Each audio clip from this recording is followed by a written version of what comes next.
열왕기하 2장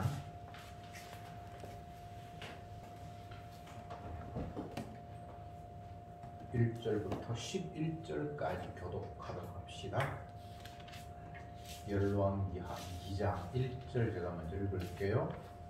여호와께서 회리바람으로 엘리야를 하늘에 올리고자 하실 때에 엘리야가 엘리사로 더불어 길갈에서 나가더니 엘리야가 엘리사에게 이르되 정컨대 여기 머물라 여호와께서 나를 베델로 보내시느니라. 엘리사가 가로되 여호와의 사심과 당신의 혼의 삶을 가리켜 맹세하노니 내가 당신을 떠나지 아니하겠나이다. 이에 두 사람이 베델로 내려가니 베델에 있는 선지자의 생도들이 엘리사에게로 나와 이르되 여호와께서 오늘날 당신의 선생을 당신의 머리 위로 취하실 줄을 아나이까? 가로되 나도 아노니 너희는 잠잠하라. 엘리야가 저에게 이르되 엘리사야 청컨대 너는 여기 머물라 여호와께서 나를 여리고로 보내시느니라. 엘리사가 가로되 여호와의 사심과 당신의 혼의 삶을 가리켜 맹세하노니 내가 당신을 떠나지 아니하겠나이다 하니라. 저희가 여리고에 이르면 여리고에 있는 선지자의 생도들이 엘리사에게 나와 이르되 여호와께서 오늘날 당신의 선생을 당신의 머리 위로 취하실 줄을 아나이까? 엘리사가 가로되 나도 아노니 너희는 잠잠하라. 엘리야가 또 엘리사에게 이르되 청컨대 너는 여기 머물라 여호와께서 나를 그단으로 보내시느니라. 저가 가로되 여호와의 사심과 당신의 혼의 삶을 가리켜 맹세하노니 내가 당신을 떠나지 아니하겠나이다. 이에 두 사람이 행하니라.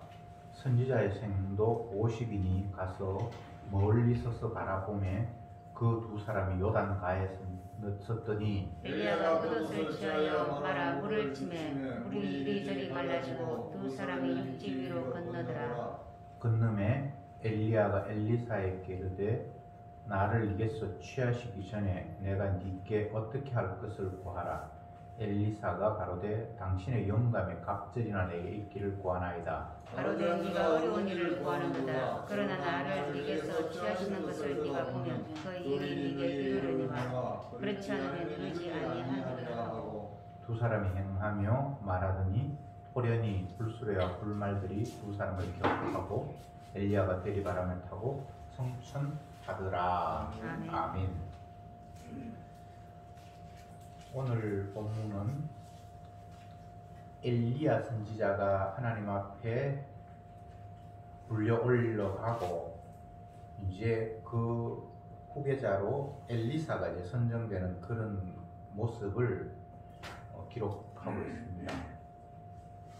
그런데 여기에 나오는 내용들을 보면 엘리야는 엘리사를 떼어놓고 가려고 하고 엘리사는 끝까지 안 떨어지려고 달라붙고 하는 이런 모습을 여기에 기록하고 있죠. 이게 어떤 의미가 있는가를 우리가 이제 생각을 해봐야 되는데 우선 엘리사의 입장, 그러니까 후계자죠. 엘리사의 입장은 끝까지 선생님을 붙들고 놓지 않으려고 하는 그런 모습을 취하고 있습니다. 이것을 여러 가지로 해석할 수 있습니다만 이것은 신앙적인 모습으로 이제 평균적으로 그렇게 이야기를 하고 있죠. 그런데 우리가 생각해 보아야 할 것은 엘리야는 대단한 스승이었잖아요.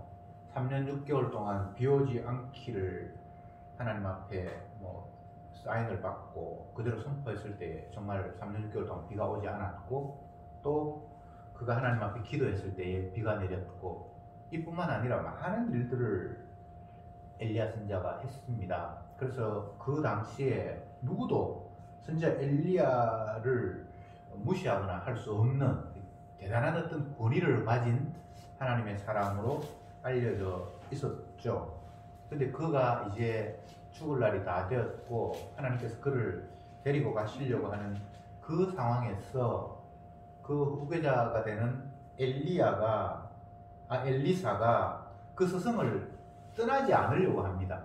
먼저 스승이 하는 이야기가 길갈에 같이 있었는데 엘리사야, 하나님께서 나를 베델로 부르시니까 너는 여기에 머물러 있으라 라고 그렇게 이야기하니까 엘리사가 나는 죽었으면 죽었지 선생님을 못 떠납니다 하면서 같이 끝까지 이제 따라왔어요. 그리고 베델에 갔었는데 이제 베델에서는 또 엘리야 선지자가 엘리사에게 엘리사야, 하나님께서 나를 여리고로 부르니까 너는 이곳에 머물러라 그러니까 난 절대 선생님을 못 떠납니다. 또 여리고까지 따라갔어요.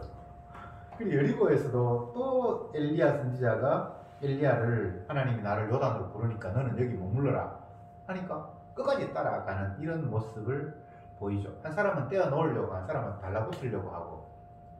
근데 이제 이게 왜 이런 모습을 취하는가라는 것을 우리가 생각하지 않을 수 없는 것이 이 본문을 이해하기 위해서 우리가 지난 본문을 잠깐 봅시다.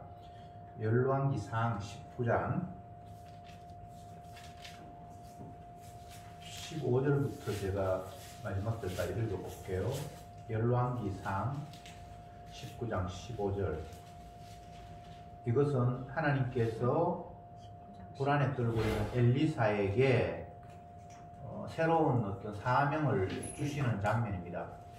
그러니까 그 본문의 배경은 엘리야가 하나님의 지시로 하늘에서 불을 내려서 재물을 태우고 비가 내리고 그 과정에서 거짓 선지자 850명을 다 죽이고 이렇게 했을 때에 그 아합의 아내 이세벨입니까?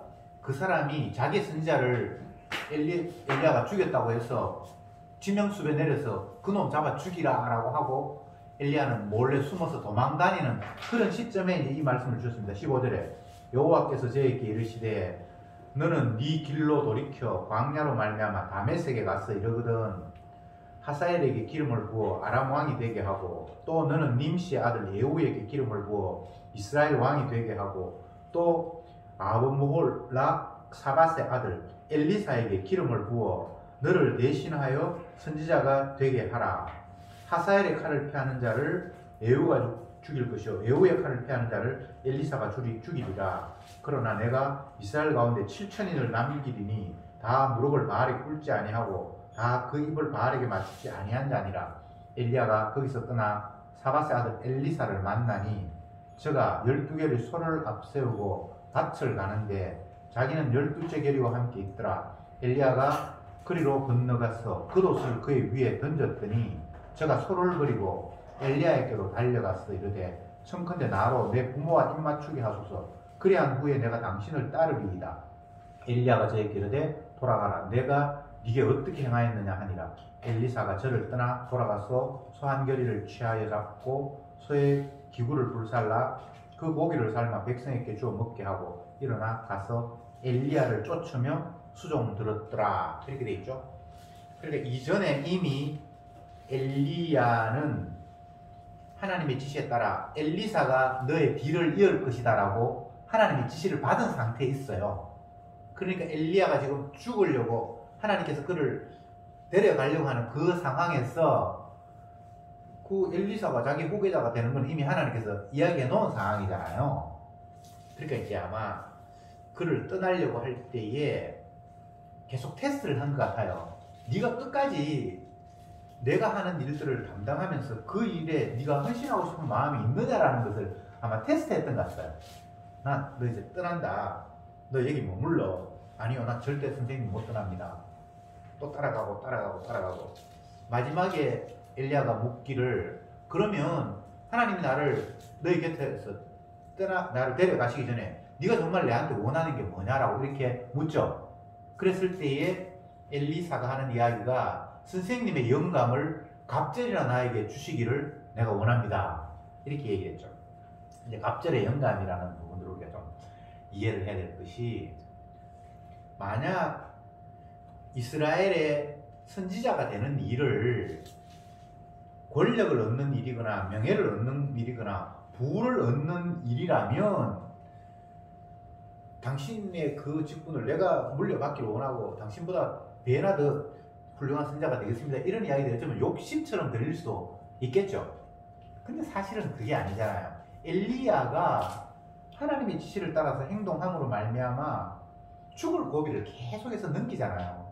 미움의 대상이 되고 권력자가 그를 죽이려고 하고.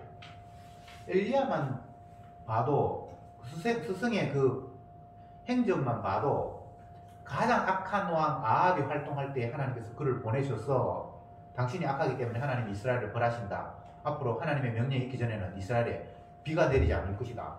해서 3년 6개월 동안 비가 안 내렸고, 그때도 얼마나 그를 미워했겠습니까? 그리고 3년 6개월이 지나서는 그가 바알 선자와 아세라 선자 850명을 낳아놓고 너희들이 섬기는 신이 진짜 참신인지, 내가 섬기는 신이 참신인지 백성들 모아놓고 우리가 한번 시험해보자.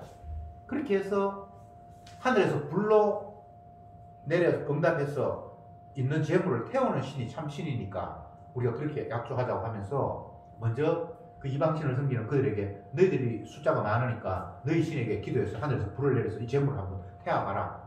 근데 안 되잖아요.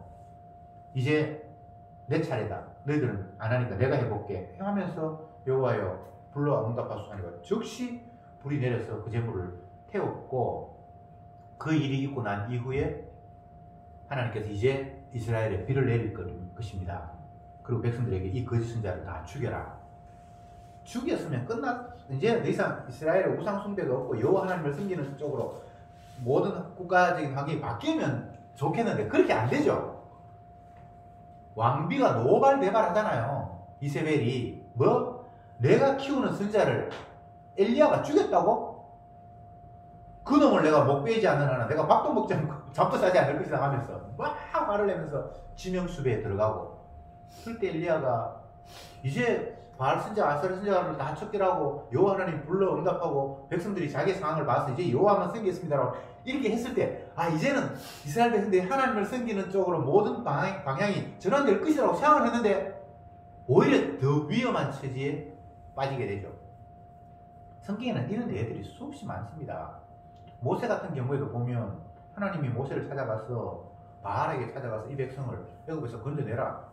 하나님께서 기적을 행하고 뭐 품 속에서 끄집은 애들가 문둥병이 되었다가 나았다가 뭐 이런 일이 있고, 뜰기나무에서 불이 붙었는데 뜰기나무가 타지 않고 하나님께서 함께 하겠다는 신호를 계속해서 보여주시면서 바알에게 찾아갔는데 점점 더 자기의 상황이 어려워지죠.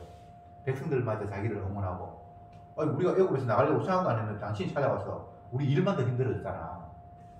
정말 하나님이 당신 보낸 거 맞아? 우리를 괴롭히게 하는 자 아니야. 하나님의 뜻에 따라서 뭔가 일을 하고 있는데 상황은 점점 반대로 고난과 아픔 쪽으로 흘러가죠. 엘리야도 똑같았습니다. 그런 엄청난 기적을 행하고 또 나봇의 포도원을 빼앗았을 때 찾아가서 그를 책망하고 이런 일이 있을 때마다 계속해서 그에게 고통이 찾아왔어요. 그런데 지금 자기는 이제 그 사명을 거의 끝내고 나이가 늙었으니까 하나님이 그를 데려올려 가려고 하는데 엘리사가 끝까지 나는 선생님의 뒤를 이어야 됩니다라고 이야기를 하니까 이게 진짜 뭘 알고 그러는 건지, 이 일이 뭐 영광스러운 거나 자랑스러운 것이 아니라 죽는 길이고 고난의 길이고 그런 길인데 정말 이 엘리사가 그걸 알고 자꾸 나를 따라오는 건지를 테스트하면서 계속해서 떠나보내려고 하고 따라오지마 계속해서 따라오고 마지막에 묻기를 네가 원하는 게 뭐냐.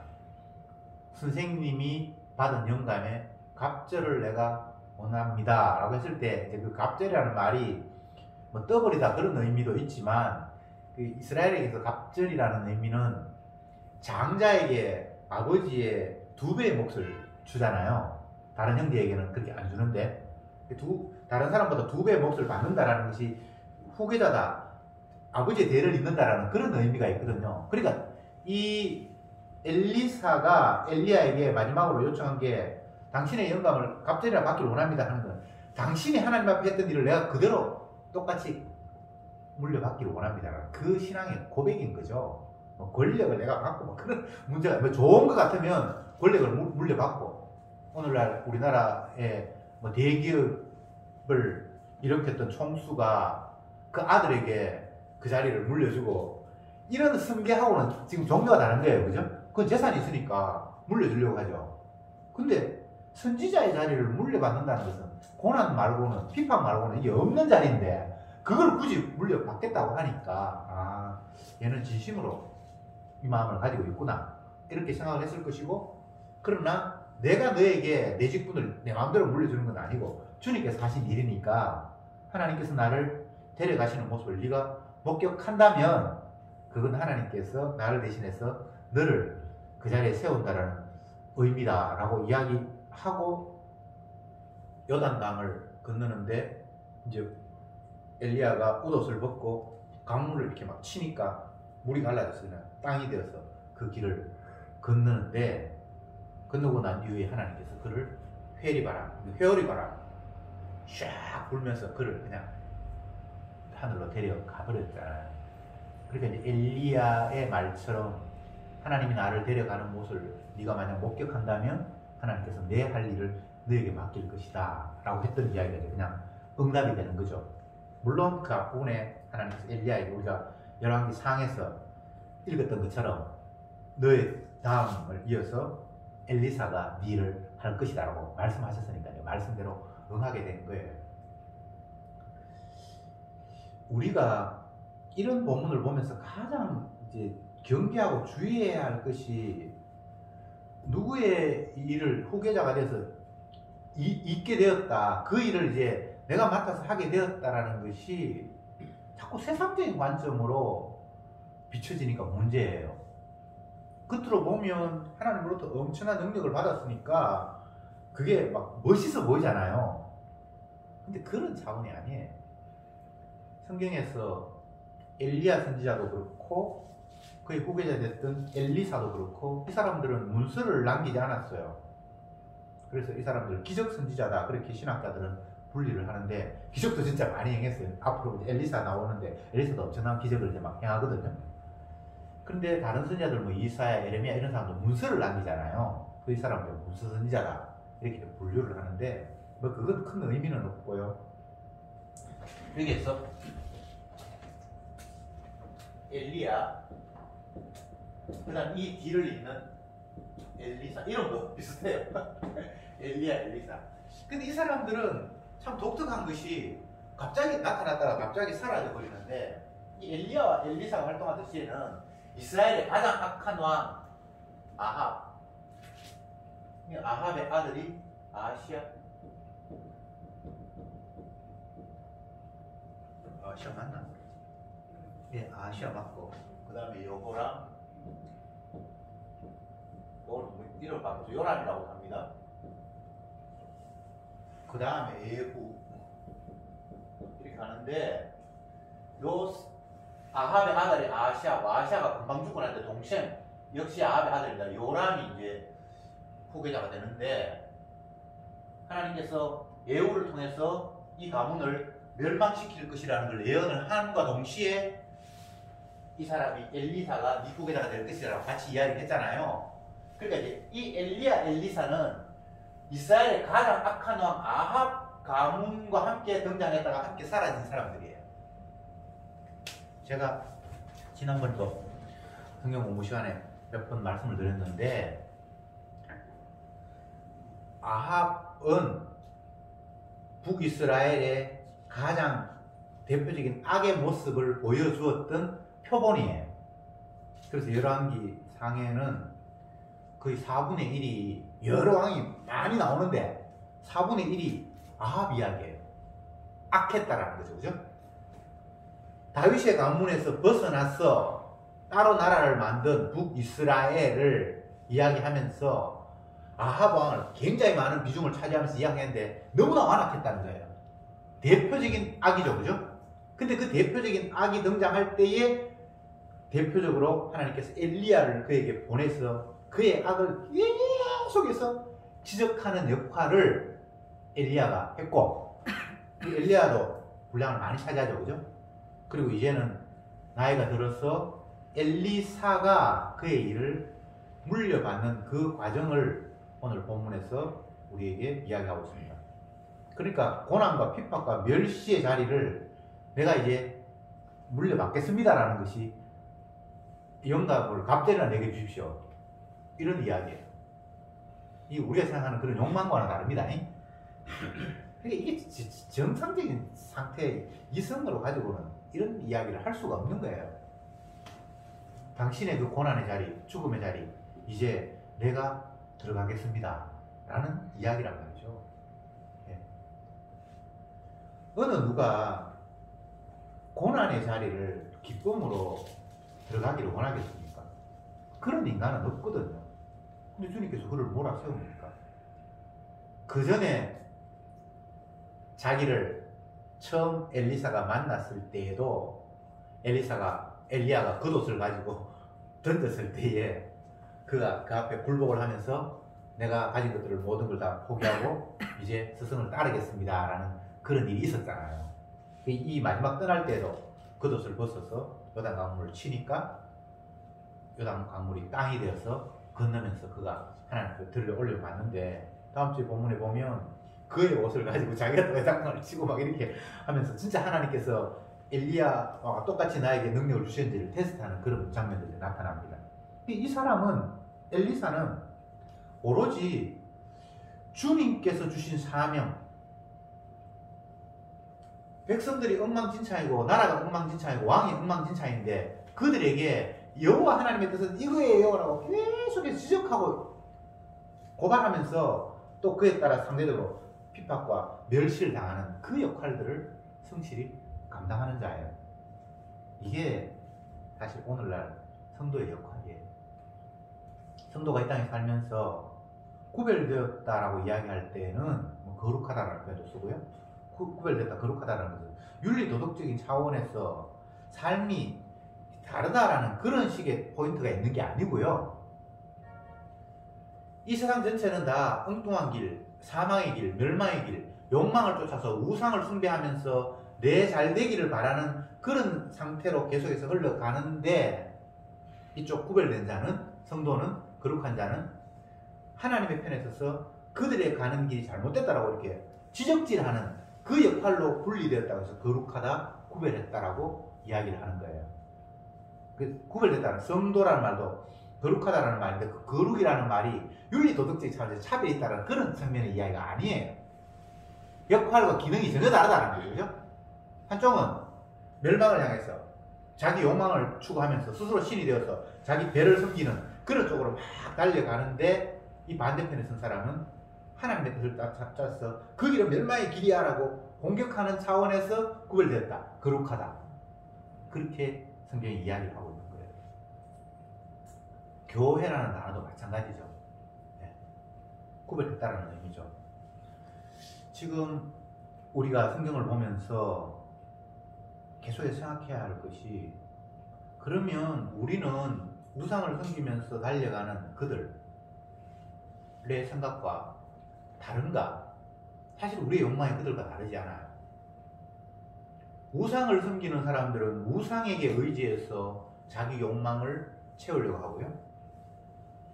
교회 다니는 사람들은 예수님을 이용해서 자기 욕망을 채우려고 하고요. 똑같아요. 여러분 아닙니까? 예수님께서 기도에 대해서 가르치실 때에 너희는 무엇을 먹을까, 무엇을 마실까, 무엇을 입을까 구하지 말라. 그건 이방인들이 이방신에게 요청하는 것이다. 이렇게 말씀하셨잖아요. 왜 그런 말씀을 하셨는가를 생각해 보세요. 여호와 하나님을 섬긴다고 하는 이스라엘 백성들, 자기 택함받은 백성이라고 하는 그들이 이방인들이 이방신에게 자기 욕망을 채우기 위해서 구하는 거하고 똑같이 하나님을 구하고 있으니까 그 하나님이 참 하나님일 수가 없는 거예요. 맞죠? 더 노골적으로 이야기하면요, 여호와 하나님을 섬긴다고 하는, 율법대로 순종한다고 하는, 그것을 통해서 복받겠다고 하는 그 유대인들이 하나님의 아들을 죽였어요. 그러니까 할 말이 없는 거예요. 이방인들의 욕망은 뭐 뻔하니까 더 볼 것도 없고, 그럼 하나님을 섬기는 사람들의 마음은 뭔가? 라고 보니까 그들의 마음은 하나도 다르지 않은 거예요. 섬김의 대상만 뭐 사람들이 만들어 놓고 금송아지를 섬기든지 이렇게 하는 게 있고, 이 사람들은 천지 만물을 지으신 여호와 하나님을 나는 섬기겠다고 하면서 바라는 것은 우상 섬기는 사람들의 욕망과 하나도 차이가 없는 거예요. 그러니 그들의 섬기는 여호와 하나님이 결국 우상이고, 오늘날 기독교인들이 섬기는 예수님이 결국 나를 잘되게 하는 신이니까 자기를 위하여는 다 우상이잖아요. 그래서 예수님을 십자가에 못 박아 죽인 유대인들은 철저히 자기가 이해하는 성경과 하나님을 근거로 해서 이는 결코 하나님의 아들일 수 없어, 메시아일 수 없어 하면서 최종적으로 판단해서 죽였잖아요. 이 이야기를 성경에 기록한 이유는 모든 인간들의 생각에 최종적 결정은 하나님의 아들을 알아보지 못하고 죽일 수밖에 없다는 것을 확정짓는 이야기입니다. 십자가는 그 이야기예요. 모든 인간들이 다. 만약 예수님이 하나님을 섬기지 않는 이방인들의 손에 죽임을 당했다면 문제가 달라졌겠죠. 근데 하나님을 섬긴다고 하는 후손이라고 하는 그들에 의해서 죽임을 당했잖아요. 그러니까 성경은 모든 인간들은 다 이방인이에요. 다 우상숭배자예요. 우상숭배하는 사람도 우상숭배자고, 여호와 하나님을 섬기는 사람도 우상숭배예요. 십자가는 그 이야기를 우리에게 고발하고 있습니다. 그러면 이 이야기를 현재 오늘날 우리에게 끌어들이면 어떻게 될까? 우리도 예외가 아니에요.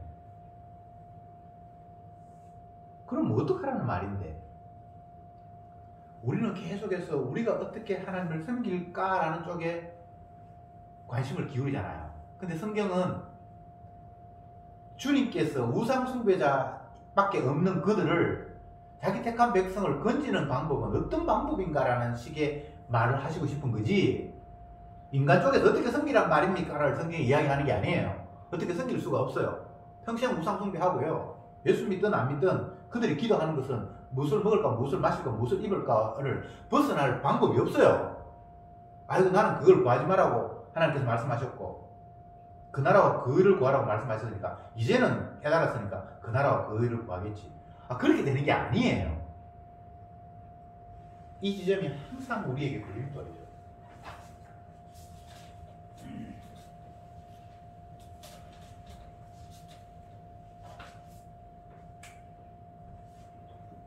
우상숭배,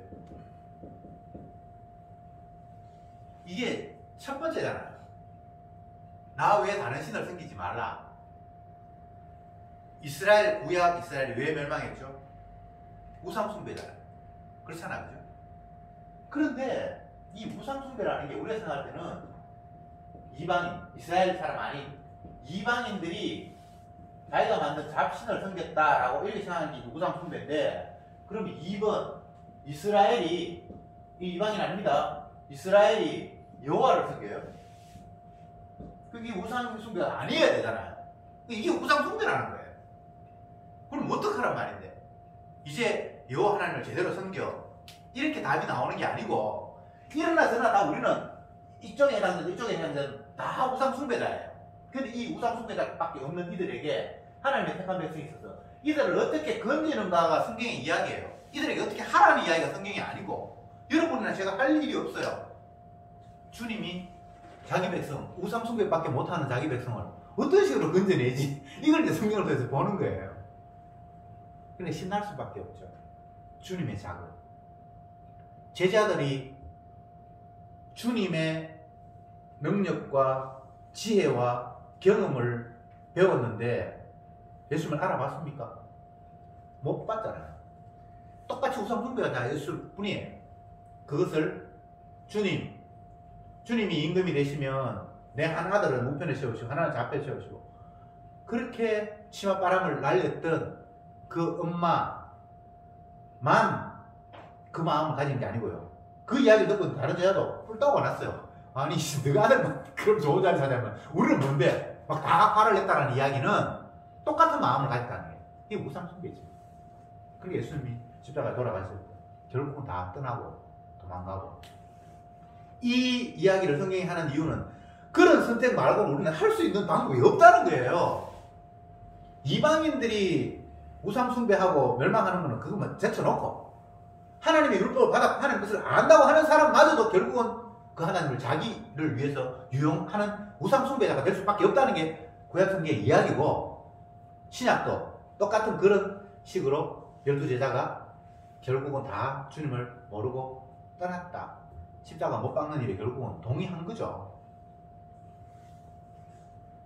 그러면 구약 이스라엘 백성들 그렇게 했고, 예수님 당시에 이스라엘 백성들과 12제자들이 그랬다면, 그럼 그 이후 인간들은 그것도 이 범주 안에 다 있는 거예요.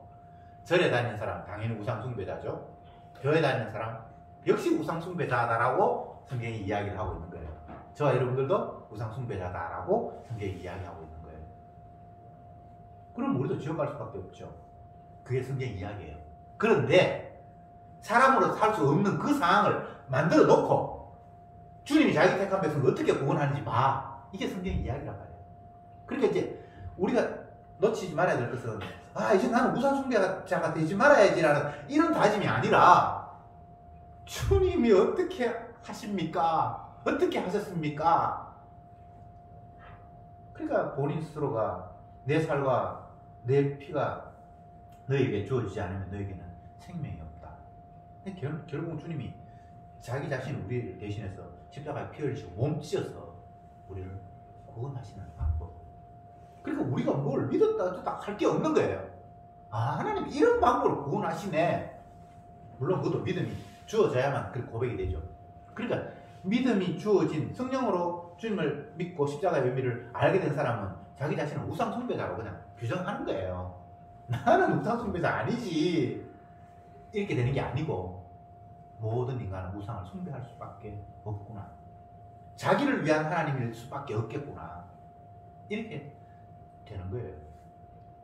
그러면 또 신앙도 없는 사람이 자기를 위한 하나님, 나도 우상숭배자다 이렇게 이야기하면 신앙인 것처럼 그리스도에서 흉내를 내는데, 그 흉내 내봐야 뭐 그거는 주님께서 다 가르치니까 큰 의미는 없고요. 날마다 은혜가 오면 내가 우상숭배자일 수밖에 없구나라는 것을 들키게 돼요. 주님 앞에. 나는 내 밖에 모르네. 뭐 이웃을 사랑하고 개뿔, 자녀를 사랑하고 그것도 개뿔, 남편 사랑하고 아내 사랑, 그것도 다 거짓말이에요. 인간은 지 말고는 자기에게 도움이 되는 범위 내에서 그 사람을 아끼고 사랑하지, 나에게 불편을 주는 요소면 아들도요 필요 없습니다. 그걸 은혜 안에서 깨닫는 거죠. 은혜 안에서 나는 내 밖에 없구나. 세상에 가장 귀한 신은 나구나. 내가 하나님이구나. 그럼 나를 하나님 자리에 못 세워서 안달하고 있잖아요 지금. 그게 돈이 되기도 하고, 나를 하나님으로 자리에 세우는 일을 위해서 필요한 게 돈일 수도 있고, 권력일 수도 있고, 또 명예일 수도 있고, 어떤 지위나 자리일 수도 있고, 그거 위해서 그냥 평생 달려가는 거예요. 우리가 예외가 아닙니다. 자꾸 그걸 안 믿는 사람들이 그럴 거다라고 자꾸 이렇게 남의 이야기 취급하면 안 됩니다. 이스라엘이 이렇다라는 이야기는 우리 모두가 이럴 수밖에 없다는 이야기잖아요. 제자들이 그렇게 했다라는 이야기는 모두가 다 그럴 수밖에 없다는 이야기잖아요. 제자들이 지식이 부족했습니까? 경험이 부족했습니까? 예수님을 못 봤습니까? 봐도, 경험해도, 무리를 걸어도, 뭐 성령을 받아서 어떻게 해도 인간의 관계는 그런 거예요. 그런데 이렇게 무능, 완벽한 불가능성 안에 놓이는 것, 이게 하나님의 뜻이에요. 모든 사람을 제 아래 가두었다라는 게 하나님의 뜻이라고요. 그렇게 해놓고는 사람은 어찌할 수 없다. 나는 죽었다 깨어나도 주님 섬기거나 뭐 경험을 하든 말든 하나님을 섬기거나 우상숭배 안 하거나 할 방법이 없는 존재로 만들어 놓고, 거기서 자기 백성이라는 이유로 우리를 끄집어내고 자기 피로 우리를 덮음으로 말미암아 거룩하다라고 선언하시는 분이 여호와 하나님이에요. 엘리야, 엘리사 이야기를 했는데, 이 사람들은 지 마음대로 사는 사람들이 아니에요. 엘리야가 신앙을 가졌으니까, 하나님의 능력을 받았으니까 이제 두려움도 없고 겁도 없을 것 같죠? 아니에요.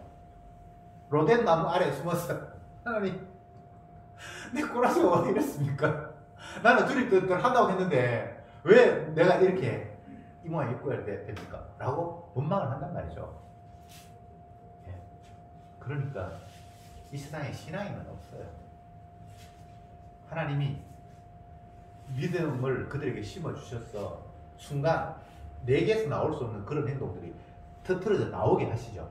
그렇게 됐을 때 그것은 내가 아니요라고 이렇게 얘기하는 거예요. 베드로와 요한이 성전 민문에 있는 안전뱅이를 나사렛 예수의 이름으로 일어나 걸어라 이렇게 얘기해놓고는 내가 한 게 아니요라고 그게 자기가 할 수 있는 게 아니잖아요. 그렇잖아요, 그죠? 네.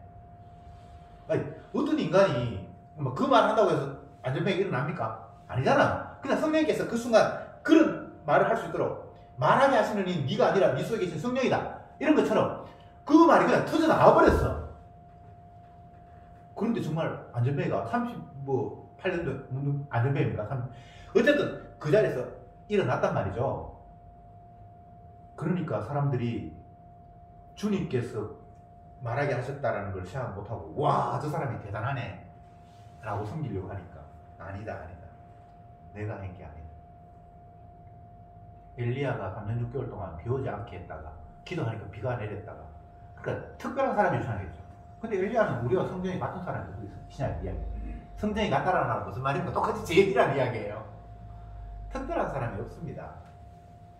하나님이 그를 그냥 그렇게 활용하시니까 그런 일이 일어난 것 뿐이에요. 정리를 합시다. 엘리야도 가장 악한 시대에 하나님 앞에 부름받아서 이스라엘의 악함을, 아합의 악함을 계속해서 쏘아붙이면서 공격을 했습니다.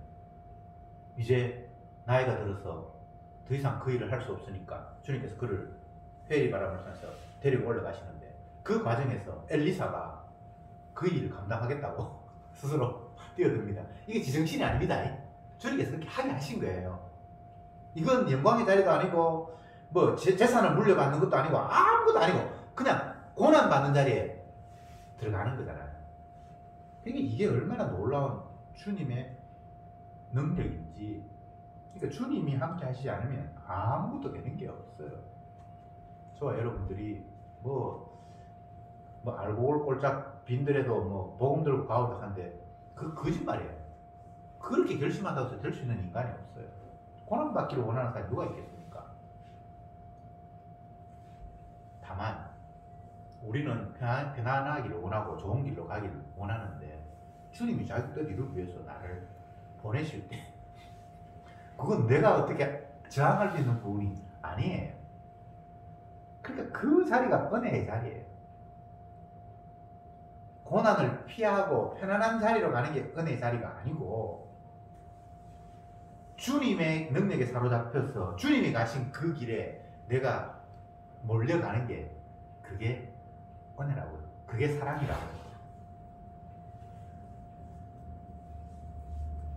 멸망으로 인도하는 길은 넓고 찾는 이가 많고 평안하지만 생명으로 인도하는 길은 좁고 협착하고 찾는 이가 아무도 없다. 찾는 이가 아무도 없는데 누가 그걸로 가겠습니까? 갈 수도 없어요. 더 노골적으로 이야기하면 좁은 길이 어딘지를 알지도 못해요, 우리는. 근데 주님이 구원시켜야 할 자기 백성은요, 자기 가신 그 좁은 길로 우리를 강제로 밀어 넣으세요. 근데 이 좁다라는 의미도 또 우리가 잘못 생각하면 오해할 수 있어요. 인간적인 관점에서의 불평과 고난, 그런 차원은 아닙니다. 예. 고난의 길이 또 육적인 관점에서 볼 때 괜찮은 길처럼 그렇게 보일 수도 있어요. 고난받는 자가 욥처럼 부자가 될 수도 있고요. 아브라함처럼 이삭처럼 농사에서 그의 100배나 얻었더라. 그럴 수도 있어요. 아니면 왕의 자리로 갈 수도 있어요. 요셉처럼 일국의 총리가 되어서 왕마저도 자기의 명령에 복종할 수 있는 그런 자리도 될 수 있어요. 그러나 그것은 주님이 자기 언약을 이루기 위해서 몰아세운 고난의 길이고 좁은 길입니다. 고난에 간다 그러니까 무조건 고생하고 이런 생각만 하는데 그런 땅의 그런 개념과 다른 거예요. 내 육을 위한, 내 몸을 위한 길이 넓은 길이라면 주님의 언약을 위해서 가는 그 길이 좁은 길이에요. 그거 우리가 어디가 어딘지 알지도 못합니다. 그래서 우리가 갈 수 있는 건 아니고요. 주님께서 구원 얻을 생명들을 자기가 가신 그 길로 똑같이 밀어 세울 때 오늘 엘리사처럼 그 길을 갈 수 있는 것입니다. 기도합시다.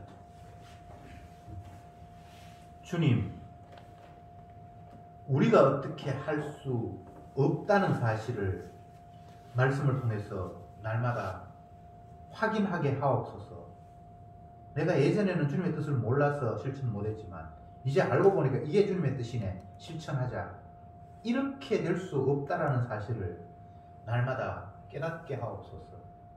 죽었다 깨나도 내 욕망, 내 기쁨, 내 만족을 위해 살 수밖에 없는 저들을 주님의 능력이 작용하심으로 말미암아 엘리사같이 죽음의 길을, 고난의 길을 들어설 수 있도록 주님께서 밀어 세우실 때에 우리는 그 길을 갈 수밖에 없는 자임을 오늘도 말씀을 통해서 확인했습니다.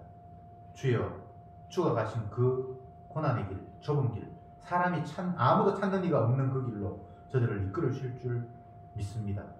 그러면서 그 길을 가면서 내가 아니요 오로지 예수 그리스도의 주 되심만을 자랑할 수 있는 저들이 되게 하옵소서. 예수님의 이름으로 기도드립니다. 아멘.